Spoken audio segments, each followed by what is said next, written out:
ஓய்வு என்கிற சுயநலம்.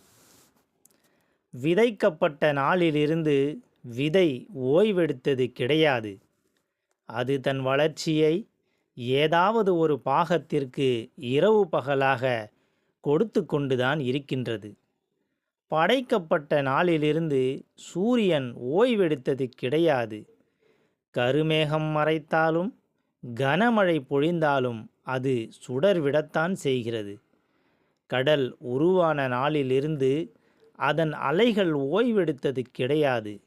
இப்பிரபஞ்சம் படைக்கப்பட்டதிலிருந்து பூமி சூரியனை சுற்றி கொண்டேதான் இருக்கிறது.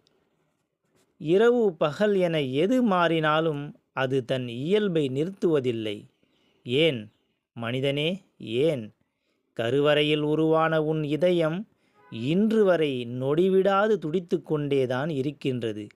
நீ தூங்கினாலும் விழித்தாலும் உன் இதயம் ஓய்வெடுத்ததில்லை.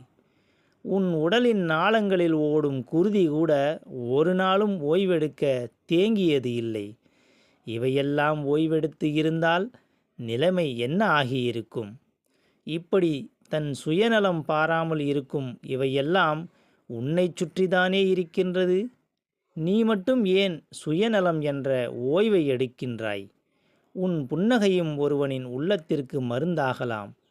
உன் வார்த்தையும் ஒருவனுக்கு தாகம் தணிக்கலாம்.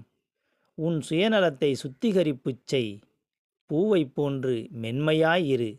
மேன்மக்கள் மேன்மக்களே என்ற வார்த்தைக்கு நீயும் சொந்தமாகிவிடு. பிரியமுடன் மு. ஷம்சுதீன்.